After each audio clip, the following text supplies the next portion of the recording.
So we got an interference pattern produced on a screen here, a certain distance from two openings. What's happening here is that this light is going through both of these openings. It's diffracting.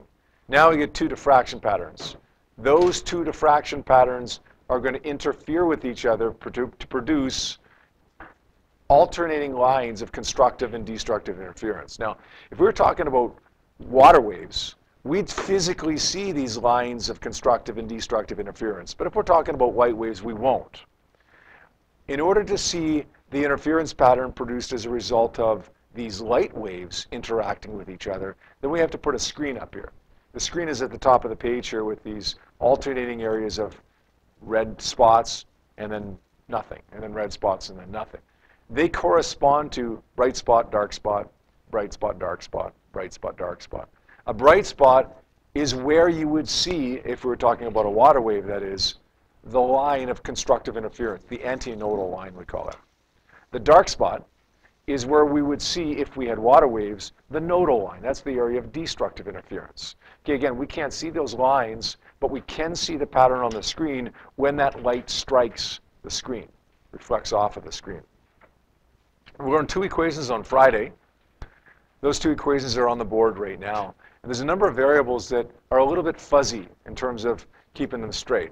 L, X, D, they all mean distances, but which distance is which? Let's go through those variables again here now and make sure we're clear on that. The first one is the easy one. It's lambda, right? Lambda is the wavelength of the light, the wavelength of the EMR, usually visible light, that goes through these two openings and then diffracts and interferes. So that's the easy one. Probably we're going to be in meters here, although you can use whatever units you want as long as you're consistent with all the other distances in this equation. What's D? Let's identify D in both of these equations. Nick? Good. It's the distance between the openings. Okay, it's going to be a small distance. It's going to be between the openings. Sometimes you're given that distance in millimeters or whatever. It's okay to stick with millimeters or centimeters or something like that. But if you do that, then you got to be consistent with all the other distances, including wavelengths. So we probably aren't going to want to leave it there. We're probably going to want to just convert to meters. That's the easiest thing. Yep. Well, then it's not a double slit experiment question, right? So it's not. It's always going to be the distance between two slits, D. Yes. No, it'd be the distance from the center of one slit to the center of the other slit. That's a good question. That's a good question, actually. I'm not sure how that would affect it, to be honest. We won't, I mean, we're not going to encounter that, but it's still a good question. All right, so little d is the distance between those two slits. Tell me what L represents. Big L. Well, it's a little L right here. I usually label it as a big L, right? Because I don't want you to get it mixed up when I label it as L. I don't want you to get that mixed up with just the number 1. Patrick? Good. The distance between the screen and the openings, or the screen and the slits there. Tell me what X represents then. This is the weird one. Right? This is the weird one. It's a distance. It's almost any distance you want. It's the distance from one maximum or one minimum to any other maximum or any other minimum. So it could be right here. It could be right here. It could be right here. It could be right here. The distance from one maximum or minimum to any other maximum or minimum. And we can make it whatever we want as long as we're consistent with one other variable that we're going to see in just a moment here. Theta is an angle, of course, and it's going to be measured from the central maximum, from that middle bright spot, the central bright spot or the central antinode or the central maximum, to any other bright spot or any other dark spot. So it could be measured from here to here, or it could be measured from here to here. Doesn't matter, as long as that other variable that we haven't identified yet is consistent with it. That other variable that we haven't identified yet is little n. Little n stands for the difference in maxima number. So what we do is take the maximum number or the minimum and subtract them and see what we have for a little n. In this case, let's label these, by the way. Let's go. This would be our central maximum, maximum 0, 1, 2, 3, 1, 2, maximum 3. That first one where it goes from 1 to 3, tell me what n is going to be in that case. 3 minus 1 is 2. Okay, so that's pretty easy. What about this one? We'll go from 2 to 3. 3 minus 2 is, n is going to be equal to 1. What about this one? We're going from somewhere in between 1 and 2 up to 3. What's n going to be in this case? 1.5. We're not really going from the 1.5 maximum to the third maximum, because there is no 1.5 maximum. It's a minimum. We're going from the second order minimum to the third order maximum. But it's like it's the 1.5 maximum, because it's in between the first and the second one. So let's say 3 minus 1.5 gives me 1.5. What about this one up here? We're going from the second order max on one side to the third order max on the other side. What's n going to be there? 5. 3 minus 2. Or you could say 2 minus 3. Either way works, n is equal to 5. What's n going to be right here? From 0 to 2 is 2. And from 0 to somewhere in between 0 and 1, we're going to say n is equal to 0.5. So it doesn't matter where you define x. It can be from any maximum or minimum to any other max or min. Theta kind of matters. You got to measure from the central maximum to some other maximum or minimum. But you still have a lot of freedom in that. As long as theta and x are consistent with n, the difference between the maximum number, then you should be good to go. Is that good? All right, let's take a look at an example problem with this then. It says monochromatic light. By the way, what does monochromatic mean? One color, yeah, one color. Now, the vast majority of questions that you'll see will involve one color. I want to tell you what to do, though, if you see more than one color. Polychromatic light. It doesn't have to change things dramatically. It just seems to make things a little bit more confusing. Okay, if I shine red light, let's say, at 2 openings. Rob? Red light at 2 openings. It's going to diffract through those openings, interfere, and produce an interference pattern. Let's say this is my second order maximum. Let's say this is my third order maximum. This is my fourth order maximum. Okay, that's what I'm going to see, right? I'm going to see first central maximum, and then first, second, third on the other side as well. Let's focus on a narrow band of 3 maxima here. What am I going to see if I have blue light? Well, I'm going to see blue maxima. Right? 3 blue maxima, maximum 2, maximum 3, maximum 4. But what am I going to see if I have white light, which is polychromatic light, more than one color? Right? All the colors of the rainbow. They're together as white light. They go through this diffraction grating here. These 2 openings, they diffract, they interfere with each other. We're still going to see these maxima. But each of these maximum are going to be their own little spectrum. So what you're going to see is, oops, wrong color. You're going to see violet, and you're going to see red, and then you're going to see everything in between. Red, orange, yellow, green, blue, indigo, and violet. Then you're going to see, once again, violet, wrong color again. Then you're going to see red on the far end, and then you're going to see orange and yellow and green and whatever in between. So basically what you're going to see is a whole bunch of little rainbows. Each of these rainbows will correspond to a maximum. If you have polychromatic light, what I want you to do is simplify the question into what you see up on the board there right now. Basically, pick a color. Okay, right now, they're telling you it's monochromatic light, so there's only one color. If it's polychromatic light, pick green. Use the data for green. Or pick blue. Use the data for blue. Or pick red. Use the data for red. But don't try to use the entire spectrum. Does that make sense? So essentially what I'm suggesting you do is, look, you got lots of different colors. Let's pretend you don't have lots of different colors. Let's pretend you just have one color. and use the data for that one color, and everything should work out just fine, the same as it will in this one particular question that we're doing. So if it's not monochromatic, make it monochromatic, and then solve it the way we're going to solve it right now. We get a distance here that's in millimeters. Let's circle that. No other strange units here. Let's start circling some other givens here. Tell me what that 0.30 millimeters is, by the way. Is that x, is that d, is that n? Sorry, L. X, D, or L. It's a distance, right? So it's X, D, or L. Which one? D. The distance between the slits. Good. We've got theta here is 0.080 meters. Remember we said one of those equations is only valid for small angles. One of them is valid for any angle you want.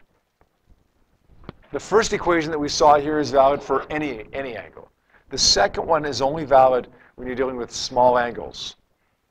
Basically, if L is 10 times greater than x, it's good. You're good to go with it. If L is not 10 times greater than x, and we will encounter one of those problems later today, then we can't use that equation. We've got to go back and use the first equation there.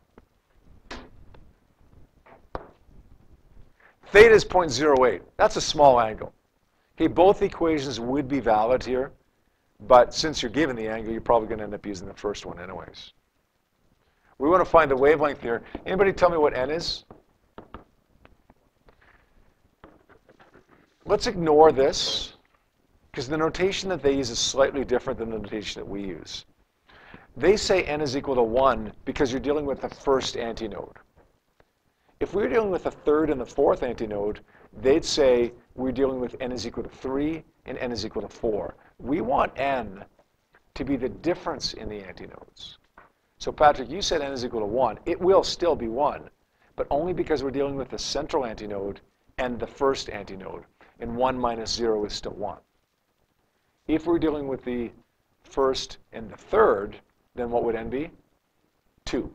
We're not going to say n is equal to 1 and n is equal to 3 because we're dealing with 1 and 3. We'd subtract them and say it's equal to 2. So it is equal to 1 here, but not because they said n is equal to 1 there, but because the difference between the central and the first bright spot is 1. All right, let's go to the equation now. Lambda is equal to d sine theta over n. And I mean, look, it stands to reason that that's the equation that we're going to use to solve this problem because the givens fit this, and this is the equation that's always valid. So let's plug our numbers in here. D is 0.30 times 10 to the minus 3 meters. Didn't forget to convert that to meters because I circled it to remind myself. Theta here is 0.080 degrees. That's a really, really small number. And look, it often will be very, very small. I don't know about you, and maybe it's just me. When I see small angles like that, it's funny, the thing that comes to my mind, and it's incorrect, but the thing that always seems to jump to my mind is radians. Okay, whenever I see a decimal number associated with, I don't know, I always think radians for some reason. This is not radians. This is no different than the trigonometry that we've always done in Physics 20 and Physics 30. It's still degrees. It's just a really small angle. So don't get thrown off by that. Okay, there's no reason to get thrown off by that. I'm not sure why that comes to my mind, but it always seems to pop up. Okay, if you're the same as I am and that thought seems to come to your mind, put it aside. Ignore that thought. What do we get there for the wavelength? Somebody calculate that. I'll give you the exponent. You give me the base. What is it? 4.18. Okay, that seems reasonable. How did I know that that was 10 to the minus 7 without pulling out a calculator or without even doing a calculation in my head? No, not really. Well, one of them hasn't happened yet. I did do it with period 1, but 2, whatever it was, yeah. Yeah, guys, listen, visible light is in that range of 10 to the minus 7. Now, I didn't expect you to memorize those wavelengths. I told you to memorize the frequencies. But we've seen a number of wavelengths of visible light now, all in the range of 10 to the minus 7. Okay, if you remember that, odds are you do these problems, you're going to get visible light, right? Seriously, what are the odds if you're doing a problem involving interference patterns, bright spots, dark spots, where the bright spots are bright spots that you can't see because it's not visible light? It's almost certainly going to be visible light, which means your answer is almost certainly going to be 10 to the minus 7 meters. If you get a number that's not 10 to the minus 7, it could still be right, but it's probably not going to be right, so you should double check it. Sergio?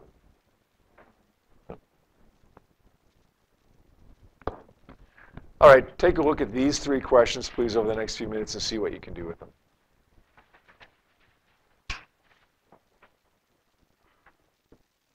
All right, everybody look up here. We're going to do question number 3 as a class here now. It says, the second nodal line, I want to circle that right now because that's a word that could easily lead us to a mistake, and in fact, I know has led some of you to mistakes already. A nodal line is a dark spot. Antinodal line, or a maximum, is a bright spot. So we're dealing with the second dark spot here.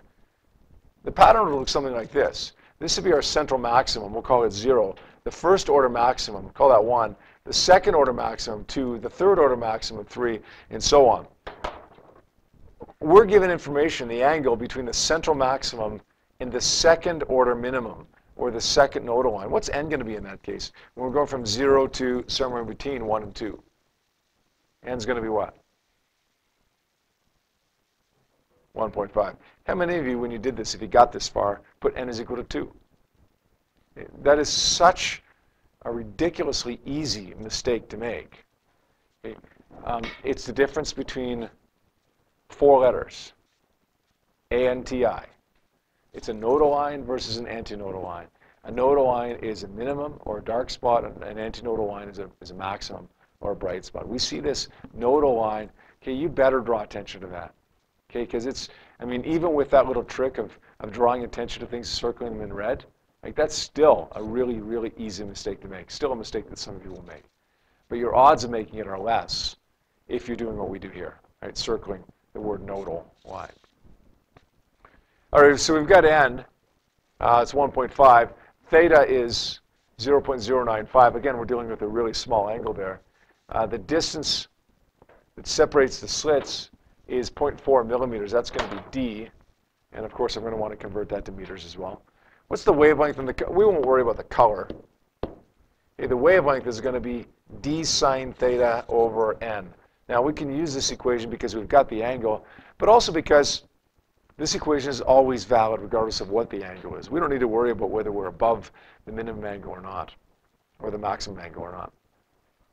D is 0.40 times 10 to the minus 3 meters. We multiply that by sine 0.095 degrees. And then we divide that by n, which is 1.5. We do that math, and it should work out to be 4.4 times 10 to the minus 7. We know that's visible light. If you don't remember that 10 to the minus 7 is visible light, then convert it to a frequency and then find that it's somewhere in the range of 10 to the 14 hertz, which is going to tell us that it's, again, visible light. Which color of visible light? Doesn't matter. Okay, we're not going to lose any sleep over that.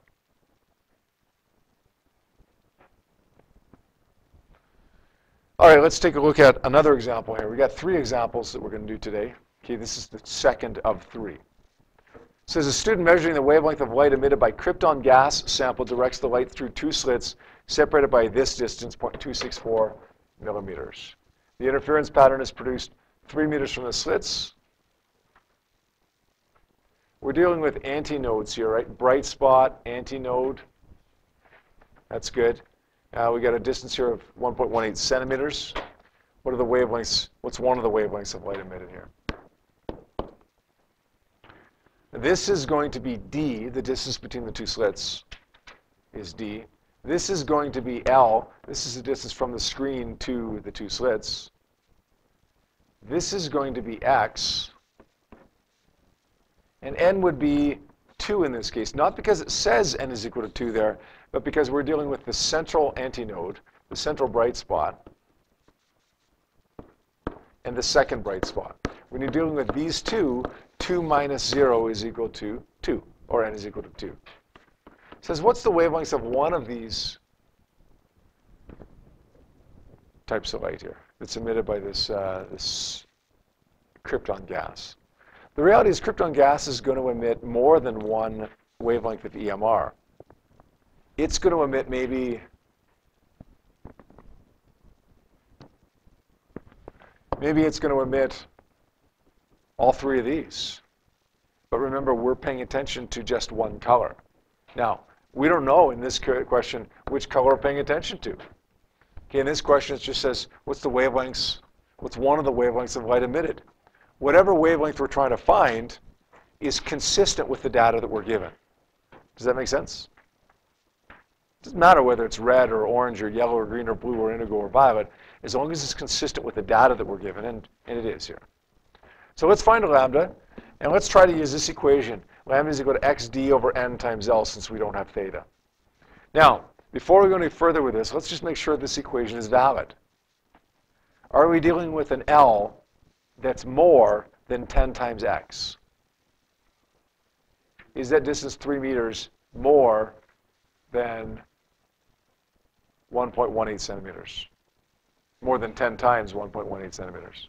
Yes, it is. So this equation is perfectly valid, and it will be the vast majority of questions that you see. Today you're going to see one where it's not valid. Later on, okay, past that question, you may never see another one where that equation is not valid. I just want you to be prepared for it just in case. Let's plug in a number since it is valid. X is 1.18 times 10 to the minus 2, or we could say 0.0118. D is 0.264 times 10 to the minus 3 meters. And we can be in centimeters or meters here, but it's most convenient usually to go in meters. N is 2. L is 3.0 meters. Let's solve for lambda here. If I had to put money on it, I would bet that lambda will be something times 10 to the minus 7 meters. Let's just double check that.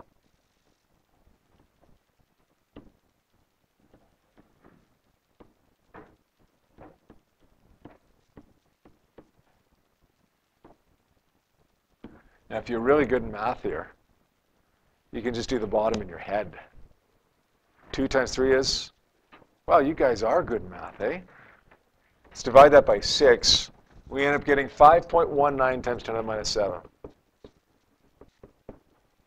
So we got 10 to the minus 7 as predicted. Tells us that it's visible light, which it almost always is going to be. And we got a number that seems reasonable there, 5 times 10 to the minus 7. Okay. Good?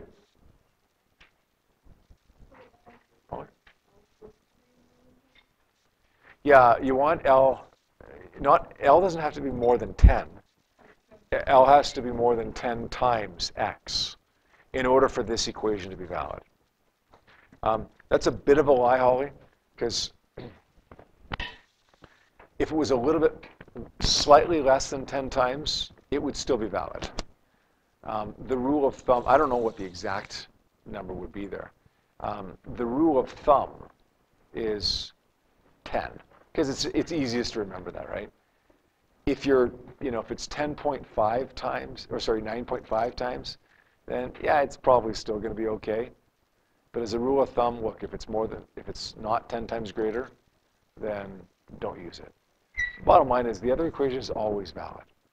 So just use the other one. Now, it does mean some extra work sometimes, but it's always valid.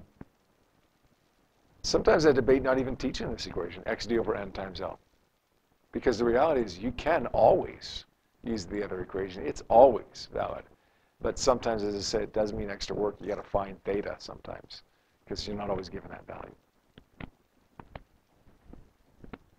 All right, let's see what you can do with these ones then.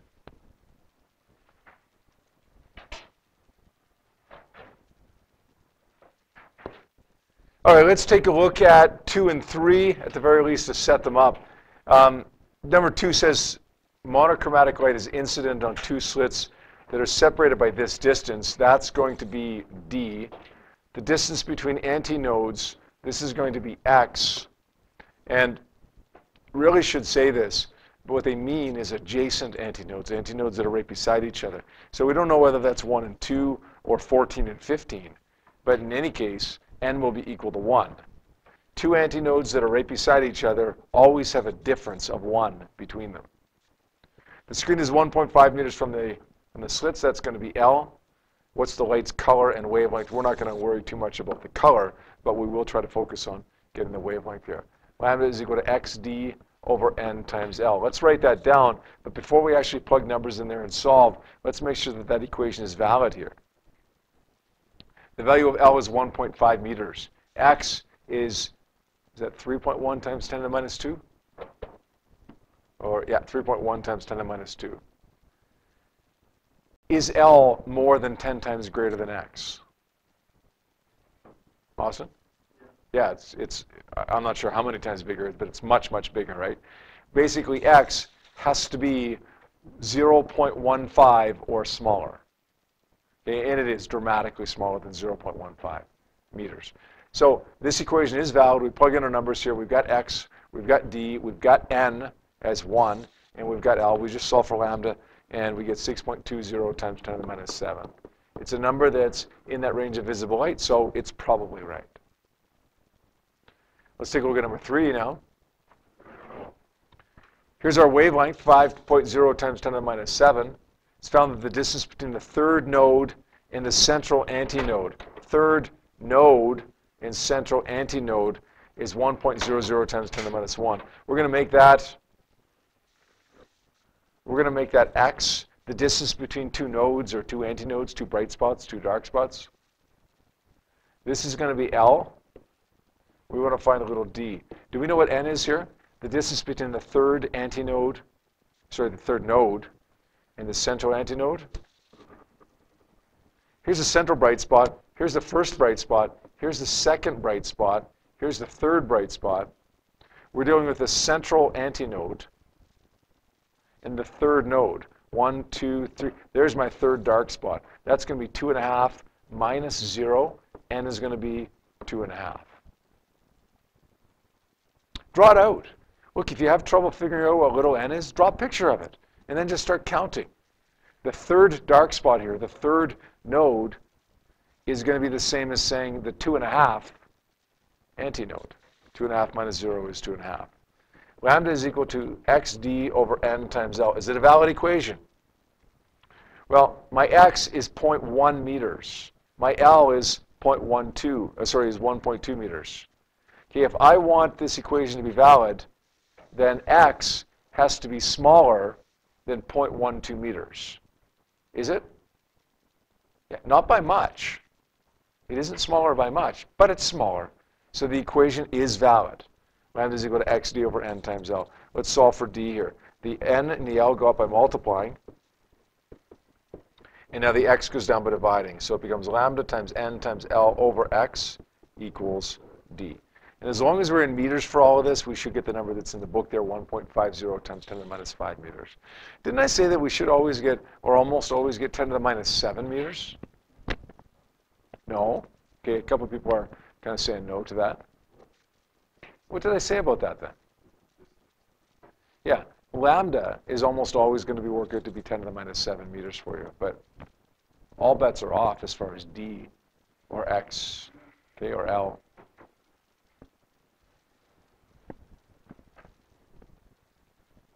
Good? All right, one more example for you here, okay? This one's a tough one. Well, it's not really that tough. It just seems tough when you first read it. It says if diffraction grating has 1,000 lines per centimeter, Young's double slit experiment, that's the experiment that we've been talking about for the last couple of days, has 2 openings, 2 slits, 2 cuts for light to pass through. We can introduce many more slits, many more openings. In fact, we can introduce thousands of them. Use a laser beam to etch thousands of little lines per centimeter. We get the same pattern. So the beauty of this is it doesn't change the pattern. What it does change ever so slightly is one of our givens. We don't have the distance between the openings anymore. Rather, we have the number of openings per distance. In other words, we don't have D given to us here. We have 1 over D given to us. When you're given the distance between two openings, don't change anything from the last two sets of problems that you've done. But when you're given lines per centimeter or lines per meter, make sure that you don't write that down as D. Make sure that you write it down as 1 over D. I guarantee if it's multiple choice and you write it down as D, the option will be there. So pay attention to that, okay? It's not D, it's 1 over D. It's the inverse of it.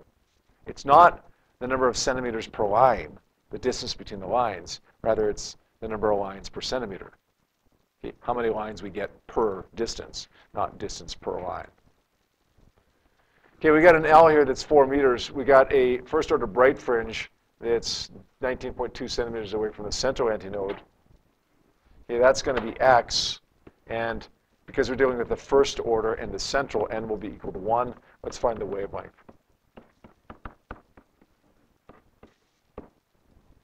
That is equal to XD over N times L. X, first of all, is it a valid equation? Is 4 meters more than 10 times greater than 19 centimeters? Yes.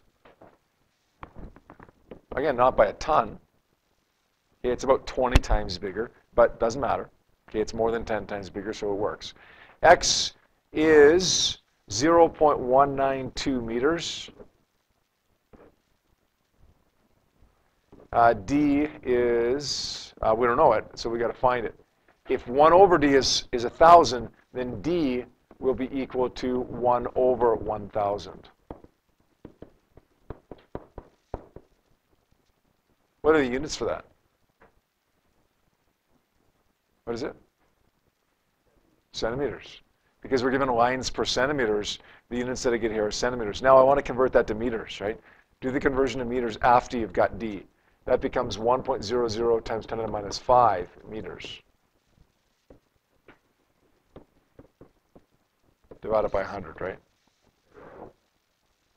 N is 1, and L is 4.00.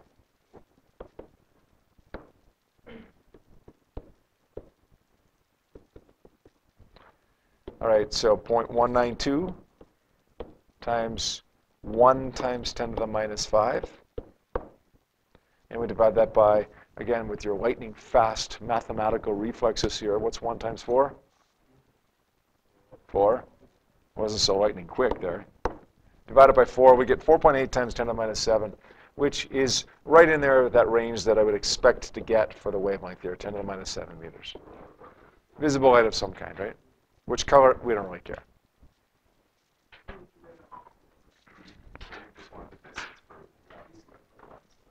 Yes, that's a good question. Nick just asked a question. He says, so you just want the distance from one slit to the next slit. Even if you have 14,000 openings, you want the distance between 2 of them that are right beside each other. That's D. But what happens if you're given more than 2 slits, more than two openings in the diffraction grating? You're not going to be given D, most likely. You're going to be given the value of 1 over D. So you got to flip that over to get D, the distance between 2 slits that are right beside each other. All right, we got about 7 minutes left to work here. What I'd like you to do, please, for homework is these 3 questions on page 693. In addition, I would like you to do worksheet number 19. What? Worksheet number 19, you say? I haven't even got worksheet number 19 yet. Oh, wait. It's coming. Worksheet number 19. Questions 1, 3, and 4. Worksheet number 19, 1, 3, and 4.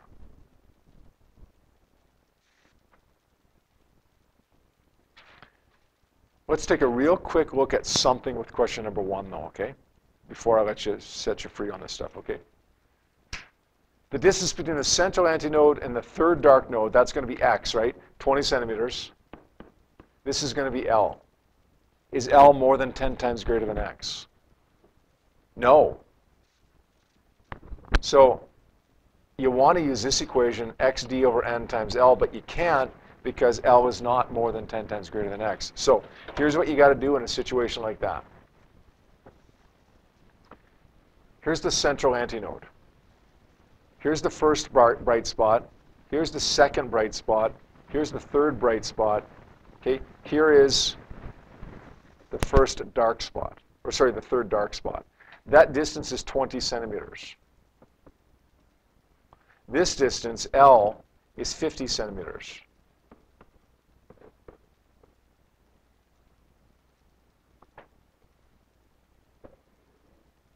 This theta, we're going to have to find in order to use this equation, because it's the only equation that's now valid, d sine theta over n. How am I going to find theta there?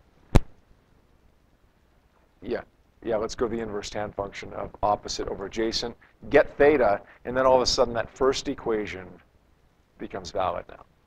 Well, the first equation is always valid, but the first equation becomes useful now that I have the value of theta. Does that make sense, guys? You may never see that again. You may never have to deal with that on a quiz or a test.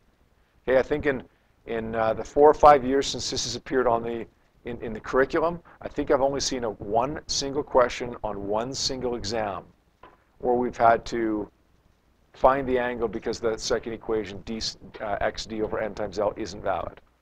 Okay, I just want you to be ready for it just in case, even though it's not likely to happen. Okay, so do 1 to 3 here, and then do worksheet number 19, questions 1, 3, and 4 for homework tonight, please. That's it for today.